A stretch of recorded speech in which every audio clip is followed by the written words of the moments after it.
กี่ยวกับแนวทางการเฮ็ดการตลาดของกุ้งกล้ามแดงหรือว่ากุ้งเคฟิตของพวกเราฟาร์มกุ้งนูน่าเนาะได้มีสิเว้าแล้วก็เป็นน้องใหม่นะเป็นมือใหม่ในการเลี้ยงกุ้งเขาก็เริ่มเลี้ยงได้อยู่ประมาณ3 ปีแล้วในปัจจุบันนี้เนาะมาฮอดปัจจุบันเขาก็เลี้ยงได้3 ปีแล้วแต่ว่าก็ประสบการณ์เขาก็ยังบ่ถึงขั้นว่า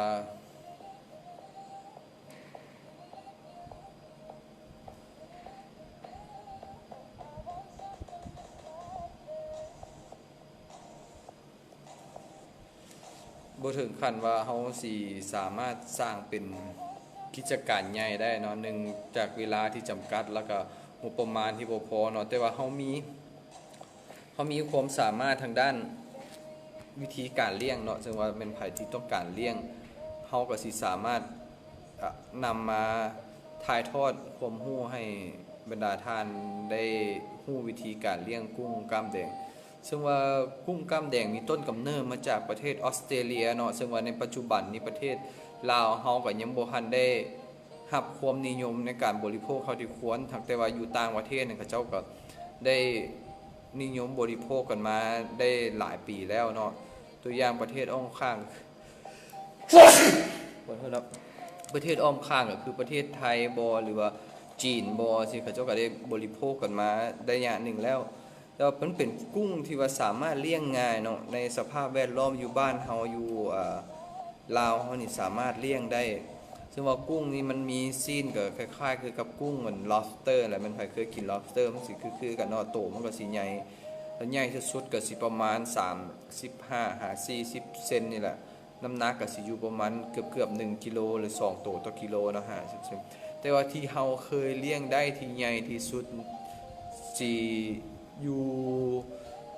ยู่ในที่เฮาเลี้ยงได้เนาะที่มันสิใหญ่ที่สุดสิอยู่ในประมาณ35หา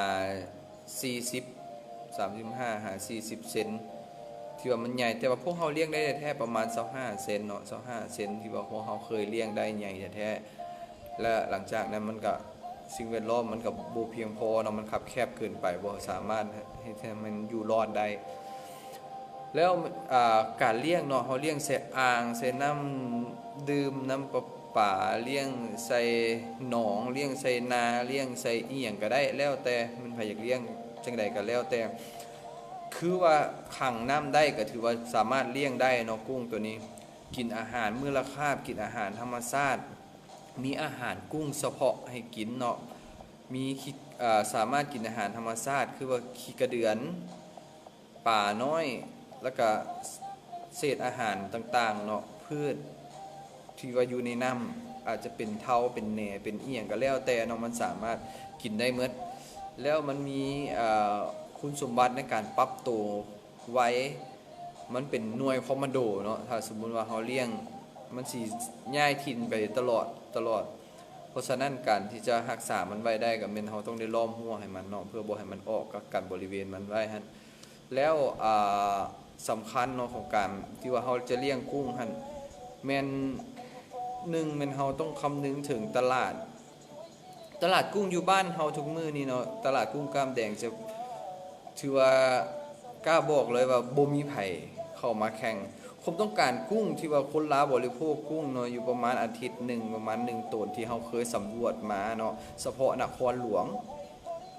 อันนี้แม่นถามจากข้อมูลแบบจาก2บริษัทนำเข้าอาหารทะเลใหญ่ๆอยู่ในประเทศลาวเลยอันที่ว่านำเข้ามาแล้วจำหน่ายเฉพาะแต่อยู่ใน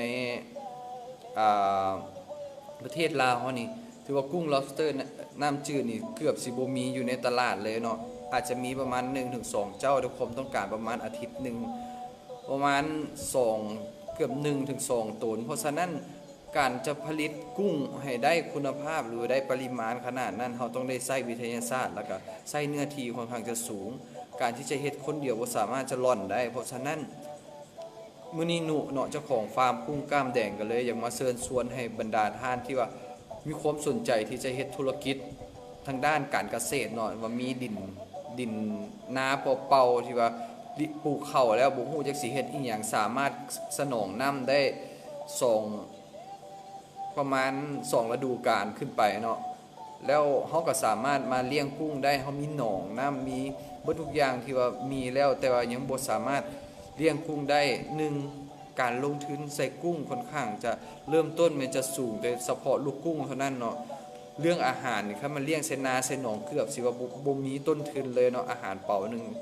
สำหรับกุ้ง 1,000 ตัวนี่สามารถเกลือได้ประมาณ2อาทิตย์เป่าหนึงก็ราคาบ่แพงบ่เกิน 1,000 บาทหรอกแล้วบัดนี้เป็นไผต้องการที่อยากเลี้ยงกุ้งนะเฮาขอแนะนำเลยปัจจุบันนี้เนาะประเทศไทยกำลังขาดกุ้งที่ว่าสิสามารถนำเข้าแต่ประเทศไทยยังหยุดการนำเข้าแต่จังน้อยเขาเจ้าก็ต้องได้เปิดการนำเข้าเพราะว่าตลาดภายในเขาเจ้ามันขาดส่งมาแม่นกุ้งกล้ามแดงของพวกเฮานี่นะที่ว่ากำลังจะจำหน่ายอยู่ในตลาดลาวเฮานี่ถือว่าคนลาวในระดับหนึ่งเริ่มฮู้แล้วแต่ว่าเขาเจ้าบ่สามารถจะซอกกินได้ประจำเนาะบ่ได้มีวางขายทั่วไปในท้องตลาดมีแต่ตามบางห้านอาหารเท่านั้นเนาะที่มีเนาะถ้าแม่นไผมักเลาะซิมอหยังต่างๆสิเห็นเนาะเมนูกุ้งกล้ามแดงหรือ lobster น้ำจืดนี่สิมีอยู่ในโรงแรมชื่อดังเนาะแล้วก็สิมีอยู่ในตามท้องตลาดทั่วไปแม่นบ่มีเพราะฉะนั้นแนะนำให้ทุกคนเนาะเข้ามาลองสัมผัสในการเลี้ยงกุ้งกล้ามแดงหรือว่ากุ้ง lobster น้ำจืดเฮามีวิธีการเลี้ยงให้มีลูกกุ้งสนับสนุนให้แล้วก็เฮามีเบิดทุกอย่างที่ว่าทุกท่านต้องการเนาะบ่ฮู้หยังบ่มีเงินบ่มีทุนบ่มีสถานที่บ่มีหยังเลยก็เข้ามาล้มกันเนาะเดี๋ยวจงได้มันก็สิมีวิธีทางออกให้กุ้งกล้ามแดงบ่ได้เฉพาะแต่เลี้ยงขายเท่านั้นเนาะเลี้ยงเพื่อเป็นพ่อแม่พันธุ์เดี๋ยวนี้ลูกกุ้งกำลังขาดตลาดเดี๋ยวนี้เฮามียอดจองลูกกุ้งอยู่ประมาณเกือบ 3-5,000 ตัวต่อ1เดือนเฮาบ่สามารถสนองลูกกุ้งให้ตลาดได้เนาะถ้าแม่นไผสนใจเข้ามาร่วมเฮ็ดนํกันเนาะเฮาสิสามารถเป็นผู้จำหน่ายคนกลางและสามารถช่วยในการจำหน่ายลูกกุ้งแล้วก็พ่อแม่พันธุ์กุ้งได้บ่รวมไปถึงกุ้งเนื้อเนาะที่จะออกไปจำหน่ายท้องตลาดแล้วมันไผสนใจวิธีการเลี้ยงเนาะเข้ามาลมนํพวกเฮาได้เนาะเดี๋ยวนี้มีคนทักเข้ามาแล้วประมาณ 2-3 คนเนาะเขามันยังเบิ่งต่ออยู่ก็มีคำถามหยังถามได้เลยว่าเดี๋ยวหนูสิตอบให้เนาะสำหรับผู้ที่สนใจเลี้ยงกุ้งเพราะหลังจากที่เฮาเลี้ยงมาได้ 2-3 ปีเฮามีความรู้สึกว่าวิธีการเลี้ยงสำหรับบ้านเฮานี่นะบ่ว่าจะเป็นเขตเหนือกลางใต้เนาะสามารถเลี้ยงได้ตลอดปีคือเขตเหนือที่ว่าอุณหภูมิ 2-3 องศานี่เฮาบ่ย้านเนาะเฮามีวิธีเลี้ยงให้สำหรับบ่อนไหนที่ว่าป่าสามารถอยู่ได้คือกุ้งมันสามารถอยู่ได้แล้วในช่วงที่กุ้งมันเข้าหน้าหนาวอะไรเงี้ยรุ่นแรกมันสิบ่สามารถปรับตัวได้เนาะแต่ถ้าเป็นรุ่นที่2ที่3ที่4ขึ้นไปแล้วกุ้งมันมีวิวัฒนาการในการปรับตัวของมันเองเพราะฉะนั้นบ่ต้องเป็นห่วงแม่นไผมีบ้านอยู่ใกล้แคมน้ำเงินแม่นไผมีบ้านอยู่ใกล้แคมน้ำซองแม่นไผมีบ้านอยู่ใกล้แม่น้ำสามารถเฮ็ดกระสังเลี้ยงได้เลยสถานที่สถานที่อยู่ทางบ้านใหม่เนาะไปทางเกาเลี้ยวหนองดาซึ่งว่าอยู่กรุงกายปั๊มน้ำมันปตทมาน้อยนึงเนาะหรือว่าเบิ่งตามเบอร์โทรติดต่อเนาะ555778588เนาะส่งมาติดต่อกันได้เนาะ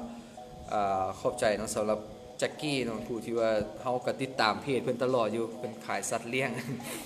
แต่ก็บ่เป็นหยังเนาะสำหรับผู้ที่ว่าเคยเลี้ยงแล้วแต่ว่าบ่ประสบผลสำเร็จหรือว่าเลี้ยงไปแล้วตันด้วยตลาดที่มันแคบหรือว่าด้วยบ่ฮู้วิธีการจะจำหน่ายบ่มีวิธีบ่มีเวลาบ่มีอีหยังเลยสรุปก็คืออยากเลี้ยงซื่อแนะนำให้มันมีอีกวิธีนึงเนาะที่ว่าอยากเลี้ยงแล้วม่วนนะคือก็เฮ็ดอ่างน้อยๆอยู่หลังบ้านเลี้ยงเพื่อบริโภคภายในเรือนเนาะเพื่อหยังเพื่อเวลาคนอยู่ข้างบ้านน่ะนะเขาเจ้ามากินนำเฮาเนาะเขาเจ้าเห็นเฮาเลี้ยงแล้วมันง่ายนะเฮาแนะนำวิธีเลี้ยงให้คนอยู่ใกล้โตเฮากับพี่น้องกับคนข้างบ้านกับหมู่เพื่อนกับเนี่ยเฮาก็สามารถสร้างรายได้ในวงจรน้อยๆนั้นได้อาจจะบ่หลายเนาะอาจจะเดือนนึงประมาณ3-5 ล้านบ่ก็ถือว่าเทียบใส่กับคนที่ว่าทิ่มเวลาละล่านะหรือว่าทิ่มหลังบ้านไว้ละล่าก็เลี้ยงกุ้งมันใช้เวลาเกลืออาหารมีแต่มื้อละเทื่อเนาะตอนค่ำแล้วมันบ่จำกัดภาชนะในการใช้เนาะสิ่งที่สำคัญแค่2อย่างคือต้องมีอากาศกับน้ำที่มันสะอาดอาหารที่มันกินเท่านั้นแหละ3อย่างนี้ก็พอสำหรับกุ้ง lobster น้ำจืดหรือกุ้งกล้ามแดงสามารถเลี้ยงได้เลยบ่ต้องจำเป็นว่าอุ้ยเฮาบ่ฮู้วิธีเลี้ยง ถ้ามันเจ้าเคยเลี้ยงป่ารอดเจ้าก็เลี้ยงกุ้งรอดแต่เจ้าบ่เคยเลี้ยงป่าให้รอดก็ต้องลองไปเลี้ยงเบิ่งนะเลี้ยงกุ้งมันก็บ่ได้ยากมันน้ำมันก็เฮาสิใส่น้ำหยังก็ได้ถ้าสมมุติว่าเฮาสิเลี้ยงแบบเลี้ยงเอามันนะเลี้ยงเอาม่วนเขาก็เริ่มต้นอยู่ประมาณซื้อมาลูกกุ้งมาจาก20-30ตัวมาใส่ซามอยู่หลังบ้านแล้วก็ลองเลี้ยงเบิ่งซอกแทงสร้างกว้างประมาณเมตรนึงมาเฮ็ดกะอ่างหลังบ้านลองเลี้ยงเบิ่งอ่างสำนั้นเมตรนึงสามารถเลี้ยงได้ที่เฮาเคยลองแล้วรับประกันแท้แล้วกุ้งบ่ตายถือว่าโอกาสตายที่น้อยที่สุดเห็นอยู่ประมาณ20-30ตัวถ้าเลี้ยงไก่หั่นก็ถือว่าบ่รอดแล้วมันสิใหญ่บ่อันนี้ยอมรับเลยว่ากุ้งที่เลี้ยงในพื้นที่แคบๆมันน่ะมันสิใหญ่ซ่ามันบ่คือเลี้ยงอยู่กับหนองอยู่กับนาอยู่กับอีหยังแต่ว่ารับประกันเลยว่ามันจังได๋มันก็ใหญ่อาจจะประมาณ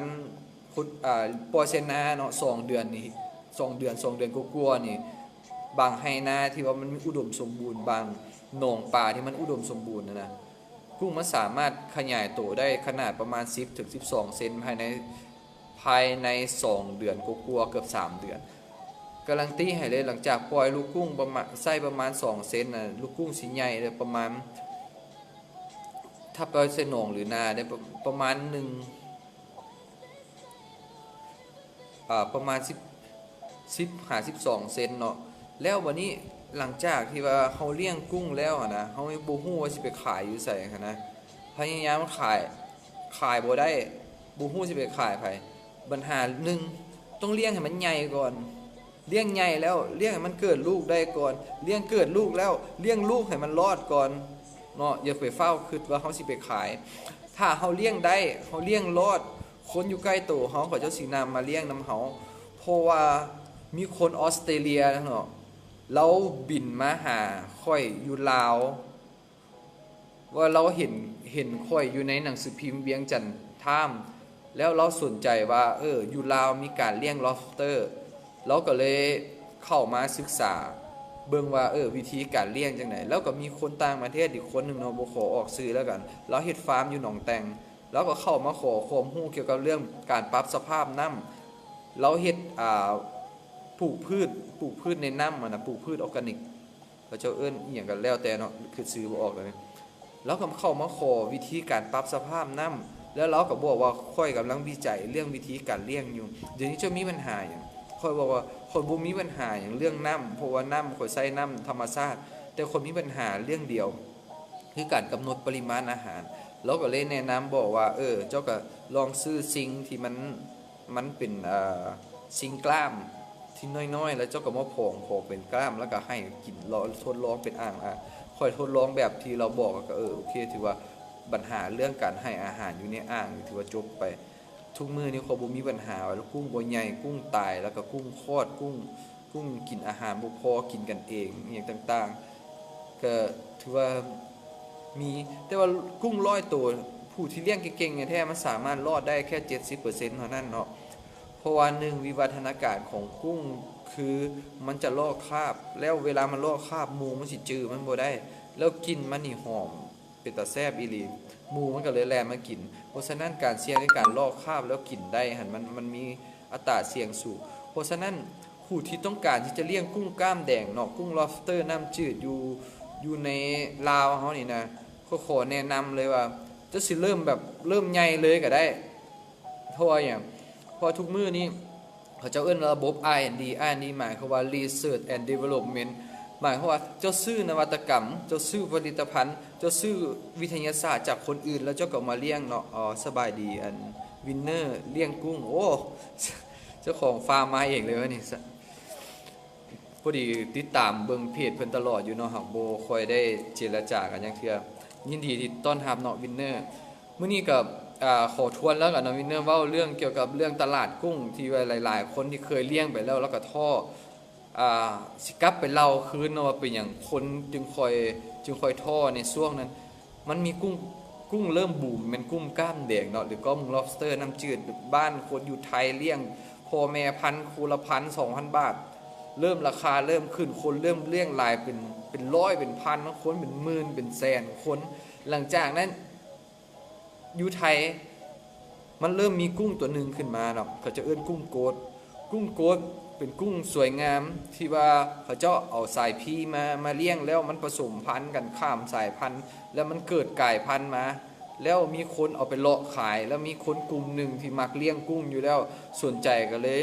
ลยซื้อไปเลี้ยงแล้วมันก็เลยกลายเป็นกระแสขึ้นแล้วก็พยายามผู้ที่มีเงินเนาะพยายามจะปั่นราคากุ้งมันสูงขึ้นอยู่ในกลุ่มก็เจ้าก็พยายามระวังค่ายหรือว่าระวังฟาร์มนี่ก็เจ้าก็ซื้อขายกันเองเนาะจากตัวละพันตัวละหมื่นก็เริ่มมีการประมูลกันเกิดขึ้นกลายเป็นตัวละล้านหลังจากเริ่มมีกุ้งตัวละล้านที่ออกจากโทรภาพเนาะคนก็เลยเริ่มแห่กันไปเลี้ยงกุ้งโกดแล้วก็ทิ่มกุ้งก้ามแดงขายกุ้งก้ามแดงออกเบิดแล้วไปเลี้ยงกุ้งโกดช่วงนั้นค่อยก็ลงทุนกับโกดไปค่อยลงทุนกับก้ามแดงบ่หลายเนาะประมาณ 2-3 หมื่นบาทแต่ค่อยไปลงทุนกับโกดเกือบ 4-5 หมื่นแล้วเฮ็ดให้ค่อยก็ลุกทุนคือบ่ได้ขายจักหน่อยเลยเพราะโกดเป็นอีหยังที่กับสภาพแวดล้อมอยู่บนที่ข่อยเลี้ยงมันบ่เหมาะสมเพราะว่าอุณหภูมิมันเปลี่ยนตลอดเวลาเลยกุ้งก้ามแดงข่อยที่ข่อยเลี้ยงบางเทื่อช่วงที่มันยังน้อยตอนที่มันปรับตัวบ่ได้มันก็เริ่มตายไปหลังจากที่มันเริ่มตัวที่มันเริ่มใหญ่ขึ้นแล้วก็หลังจากที่ได้รุ่นลูกมาประมาณ2รุ่น3รุ่นแล้วรู้สึกมันปรับตัวของสภาพแวดล้อมแล้วมันก็บ่ตายเนาะแล้วหลังจากนั้นตลาดเนาะตลาดกุ้งก็เลยเทจากก้ามแดงเนาะคนกับบ่เลี้ยงค่อยก็ช่วงนึงค่อยก็คิดว่าค่อยสิบ่เลี้ยงแล้วเพราะว่าโกดนี่มันราคามันสูงหลายแต่ว่าผู้ที่ว่าแนะนำให้ค่อยเลี้ยงเนาะเราบอกว่าอีหยังที่มันกินได้ในโลกใบนี้มันสิบ่ตายอีหยังที่กินบ่ได้จักหน่อยมันก็สิตายเองแล้วเจ้าฮู้บ่ว่ากุ้ง lobster น้ำจืดหรือกุ้งก้ามแดงเบิดทั่วโลกนี่นะอเมริกายุโรปเอเชียหลายประเทศที่เจริญเขาเจ้าฮู้จักกุ้งชนิดนี้เขาเจ้าบริโภคกันแล้วมีบริษัทมีอันโทรภาพของไต้หวันเนาะโทรมาพัวพันเพื่ออยากมาถ่ายเอาวิธีการเลี้ยงกุ้งว่าเขาเจ้าตกใจว่าเอ้าประเทศลาวประเทศที่บ่เจริญมีคนสามารถเพาะพันธุ์กุ้งก้ามแดงได้ว่าค่อยก็เลยแนะนำไปว่าฟาร์มที่ใหญ่กว่าค่อยเนาะแล้วก็ไปหลังจากนั้นเราก็โทรกลับคืนมาบอกว่าเจ้าของฟาร์มบ่ให้ถ่ายมันเป็นความลับของฟาร์มอย่างต่างๆมาก็ถือว่า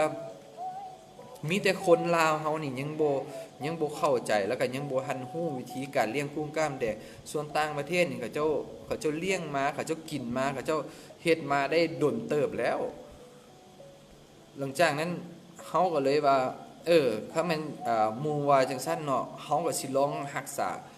กุ้งก้ามแดงที่เฮามีนี่เฮาเลี้ยงไปเรื่อยๆหลังจากตอนนั้นค่อยได้ขายกุ้งก้ามแดงออกไปเหลือเพียงแต่ 20% เนาะพอแม่พันธุ์ก็เหลือประมาณบ่ฮอด100ตัวแล้วลูกกุ้งค่อยขายออกเบิดเลยในตอนนั้นเพื่อค่อยไปซื้อโกดมาเลี้ยงค่อยซื้อโกดมาเงินค่อยประมาณ 3-4 หมื่นค่อยก็ซื้อโกดได้บ่หลายเนาะประมาณ 7-8 ตัวเกิดพยายามเลี้ยงผสมพันธุ์ไข่แล้วมันก็แตกแล้วก็ได้ลูกบ่หลาย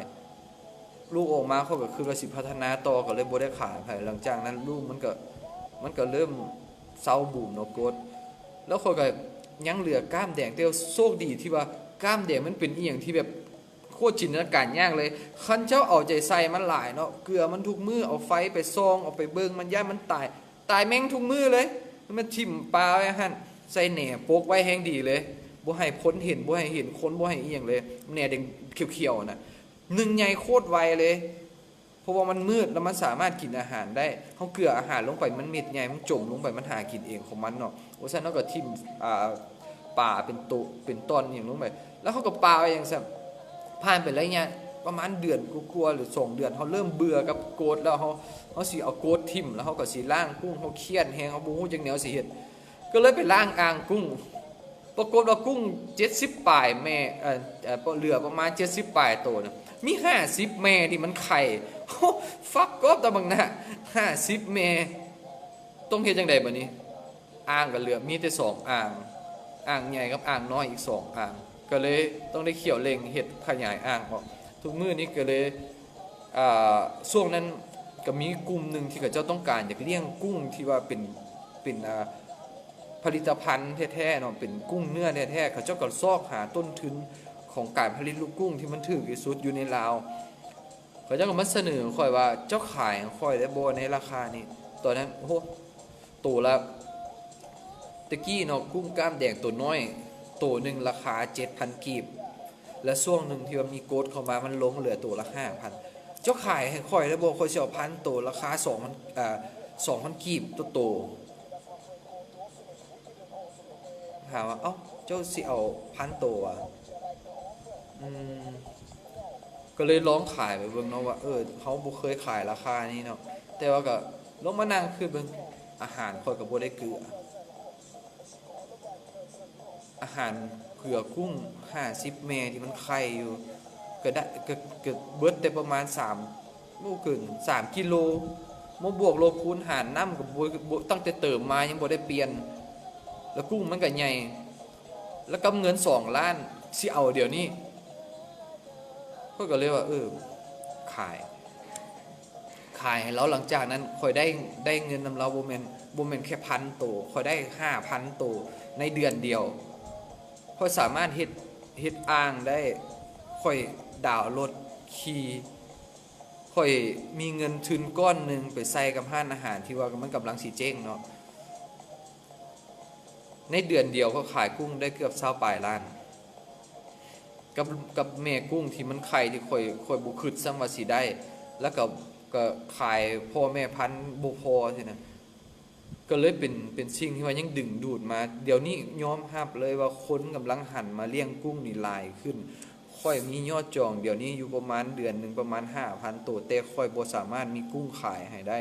เพราะว่า1มาค่อยอาศัยขายในราคาของค่อยจะต่ำกว่าตลาดเนาะเพื่อค่อยรับประกันแล้วคนที่รับพ่อแม่พันธุ์จากค่อยไปเลี้ยงแล้วลูกกุ้งเขาจะบ่สามารถขายคืนให้ค่อยได้ค่อยแนะนำไปขายเองในราคาที่ค่อยขายหรือขายราคาต่ำกว่าก็ได้แล้วแต่ค่อยบอกเลยว่ากุ้งค่อยบ่สนเนาะว่าเจ้าสิซื้อน้ำค่อยหรือเจ้าสิซื้อน้ำไผแต่สำคัญกว่าสนแต่ว่าเจ้าอยากเลี้ยงเจ้ามาหาค่อยมาติดต่อกันมาล้มกันเพราะว่าค่อยอยากให้คนน่ะเลี้ยงกุ้งเพราะว่ากุ้งมันสิเลี้ยงคนในต่อไปประเทศลาวเฮาเนาะเว้าเรื่องนโยบายของรัฐบาลกำลังส่งเสริมการผลิตกสิกรรมที่ทันสมัยสร้างมูลค่าเพิ่มได้หลายที่สุดการเลี้ยงกุ้งเป็นอีหยังที่ถ้าเจ้าไปเสนอถ้าเจ้ามีวิธีเลี้ยงให้กับเจ้าฮู้ว่าเจ้าเลี้ยงสามารถเลี้ยงตั้งแต่กุ้งมันเกิดจนแล้วมันบ่ตาย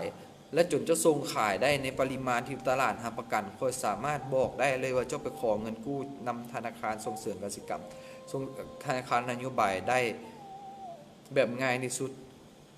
แต่ว่าต้องได้เฮ็ดก่อนเฮ็ดให้กับเจ้าเห็นก่อนว่าเจ้ามีเนาะมีกุ้งจำนวนหนึ่งที่เจ้าเลี้ยงแล้วบ่แม่นว่าไปซื้อกุ้งนำคนอื่นมาปล่อยแล้วไปบอกคนอื่นว่าข้อยเลี้ยงกุ้งข้อยเป็นฟาร์มกุ้งค่อยมีลูกกุ้งขายค่อยมีแม่กุ้งค่อยมีพ่อแม่พันธุ์กุ้งขายแล้วไปบอกเขาเจ้าว่าเขาเป็นฟาร์มทั้งๆที่เจ้าก็บ่ได้เลี้ยงเองแค่เจ้าเฮ็ดอ่างแล้วก็เอากุ้งมาแล้วก็มาขายซื่อๆแล้วก็ขายพ่อแม่พันธุ์ซื่อเจ้าไปซื้อกุ้งราคาถูกมาแต่ไทยแล้วเจ้าก็มากดราคาอยู่ในบ้านเฮาอยู่ในลาวเองแล้วก็มาขายทับราคากันข้อยก็บอกเลยว่าตลาดมันสิไปบ่ฮอดไสลูกกุ้งมันบ่มีต้นทุนเรื่องอาหารเพราะฉะนั้นลูกกุ้งเขาสามารถขายได้ราคาสูงเลยถ้าเจ้ายืนตลาดยืนราคากุ้งในปัจจุบันนี่เนาะที่มีตัวน้อยอยู่ประมาณ2-3,000 กีบตัวโตเนาะแล้วก็พ่อแม่พันธุ์ตัวละประมาณ20-30,000คนสิลังมาเลี้ยงนำเจ้าหลายที่สุดแล้วบ่ต้องไปกดราคาอย่างอีกเลยราคานี่ถือว่าเป็นราคาที่ยุติธรรมสำหรับคนเลี้ยงแล้วก็คนซื้อไปเลี้ยงต่ออยู่แล้วเจ้าบ่สามารถที่จะซื้อลูกกุ้งแล้วไปเลี้ยงไปเพื่อไปขายเป็นลูกกุ้งเป็นนายหน้าขายกุ้งได้เพราะว่าพวกเฮาพากันเลี้ยงในราคาถูกแล้วก็ขายเป็นราคานี้เป็นมาตรฐานอยู่แล้วนอกเหนือจากเจ้าสิซื้อแล้วไปเลี้ยงเป็นลูกเป็นพ่อแม่พันธุ์ที่มันใหญ่ขึ้นเลี้ยงไปขายตลาดเจ้าจึงค่อยสิมีกำไรแล้ววิธีการเลี้ยงเจ้าบอกเลยว่าค่อยเคยลองแล้วเนาะมาถามว่าค่อยซื้อลูกกุ้งนำเจ้าไปโตละ3,000กีบได้100โตมันสิได้จักกิโลหักออก 70% มันสิเหลืออยู่ประมาณลูกกุ้ง 70% มันสิเหลืออยู่จาก100โตก็เหลืออยู่70โตตัวนึงจักกิโลประมาณ20โตต่อกิโลค่อยก็ขายกุ้งได้3กิโลบวกลบคูณหารแล้วค่อยเกือบ10ใน100โตค่อยมีกำไรบ่ฮอด 200,000 กีบแล้วค่อยต้องใช้เวลาอยู่3เดือน4เดือนที่จะเลี้ยงเป็นอย่างค่อยต้องเลี้ยงค่อยบอกเลยว่ากุ้งนะ เขาขายเป็นกิโลมีแต่พอมันเท่านั้นมีแต่ตัวผู้คือเจ้าขายเป็นกิโลกุ้ง100ตัวเจ้าอาจจะขายได้ประมาณบ่เกิน2ถึง2กิโลเท่านั้นแหละเดี๋ยวขอจบไลฟ์กับคุณนะเดี๋ยวมื้อหน้าเขาไลฟ์กันใหม่เนาะเมื่อกี้นี้หัวหน้าโทรมาเนาะเอาเป็นว่าสรุปง่ายๆเลยแล้วก็เนาะสำหรับแม่นไผ่อยากเลี้ยงกุ้งเนาะบอกเลยว่าตลาดอยู่ลาวเดี๋ยวนี้กำลังสดใสเลยแล้วถ้าเจ้าอยากเลี้ยงเจ้าบ่ฮู้วิธีเลี้ยงบ่มีสถานที่บ่มีงบบ่มีอีหยังก็แล้วแต่เนาะมาลงกับเฮาได้เนาะเบอร์55777588ฟาร์มตั้งอยู่บ้านใหม่เนาะบ้านใหม่เมืองสีโคตรเนาะมาทางไก่ปั๊มน้ำมันปตทมาเนาะอยู่ในห้างอาหารนูน่าหั่นเลยแล้วก็เข้ามาเบิ่งวิธีการเลี้ยงเขามาแนะนำขอวิธีการเลี้ยงหรืออีหยังก็แล้วแต่เนาะมาล้มกันหรือว่าบ่อยากเข้ามาก็ได้โทรมาล้มกันทาง Facebook ล้มกันทาง WhatsApp ก็ได้เบอร์ก็มีอยู่ด้านเทิงกันแล้วเนาะ55778588เบอร์นี้เป็นเบอร์ WhatsApp หยังเนาะและนี่ก็เฮาชื่อนุเนาะชื่อเล่นชื่อนุชื่อแท้ชื่ออนุวงศ์หลวงไซเนาะซึ่งว่าเฮาก็เป็นพนักงาน เป็นพนักงานเนาะแต่ว่าก็มีเวลาว่างไปเลี้ยงกุ้งกล้ามแดงหรือเลี้ยงกุ้ง lobster น้ำจืดเฮามีจุดประสงค์จุดเป้าหมายเดียวแม่นอยากให้คนมาลองทดลองเลี้ยงแล้วก็สร้างกสิกรรมในด้านนี้ทางการเกษตรในด้านการเลี้ยงกุ้งนี่ให้มันขยายทั่วประเทศลาวเนาะให้ทุกคนอยู่ในลาวเฮาฮู้วิธีการเลี้ยงกุ้งเพราะว่าต่อไปเนาะกุ้งมันสิเลี้ยงคนเฮาเชื่อมั่นว่าอนาคตข้างหน้าเนาะของตลาดกุ้งกล้ามแดงอยู่บ้านเฮานี่ถ้าสมมุติว่าทุกคนกล้าทุ่มใส่กับมันนะมันสิสามารถขายได้แท้เนาะเพราะว่าเฮาสังเกตเบิ่งฟาร์มใหญ่ๆอยู่ไทยเนาะเกิดมาก็เดี๋ยวนี้ก็ประมาณ7ถึง10ปีแล้วยังบ่มีฟาร์มใดที่จะปิดโตลงมีแต่คนที่ว่าหวังว่าสิเข้ามาแล้วมากอบโกยระยะสั้นหวังว่าสิมาเฮ็ดให้ตลาดกุ้งมันปั่นป่วนหวังว่าสิเข้ามาเก็งกำไรระยะสั้นคือเข้ามาลิ้นหุ้นคือมาซื้อกุ้งราคาถูกแล้วไปขายกุ้งราคาแพงปั่นราคาคือเฮาพวกจังซั่นนี้อยู่บ่รอดเนาะนอกจากผู้ที่ว่ามักฮักแล้วก็มีพื้นที่มีแนวทางที่จะเลี้ยงเพื่อขายเป็นผลิตภัณฑ์แท้ๆเนาะขายเป็นกุ้งสำเร็จรูปหรือขายเป็นกุ้งแปรรูปก็แล้วแต่เฮามีวิธีการเนาะถึงเฮาสิบ่ใหญ่ทุนเฮาบ่หลายสถานที่เฮาบ่ใหญ่คือกับฟาร์มอื่นแต่เฮาก็มีวิธีสอนให้คนใหญ่ได้เนาะเฮาบ่ขี้ทีแล้วกันมันไผสนใจเข้ามาหาเฮาขออีกเทื่อนึงเนาะฝากเพจกุ้งกล้ามแดงหนูหน้าฟาร์มไว้เนาะถ้าเป็นไผมีปัญหาอย่างก็เข้าไปล้มกันอยู่เพจหรือว่าโทรมา55778588เนาะ55778588สนใจก็เข้ามาล้มกันได้เนาะเป็นไผที่ว่าคิดว่าอยากเลี้ยงเนาะคือว่ามันเป็นอาชีพเนาะแล้วคิดว่าสิ่งที่เฮ็ดมันถูกแล้วก็ลองมาล้มกันเนาะมื้อนี้ก็ขอจบไลฟ์ไปเพียงแต่เท่านี้ก่อนเพราะว่าสิไปเฮ็ดเวียกต่อหัวหน้าโทรนำแล้วมื้อหน้าเนาะแม่นไผมีข้อข้องใจหรือว่ามีปัญหาอีหยังเนาะเกี่ยวกับเรื่องกุ้งเนาะเดี๋ยวส่งเข้ามาเดี๋ยวเฮาสิไล่ตอบให้แล้วกันเอาเป็นว่ามื้อนี้ขอจบเพียงเท่านี้เนาะสบายดี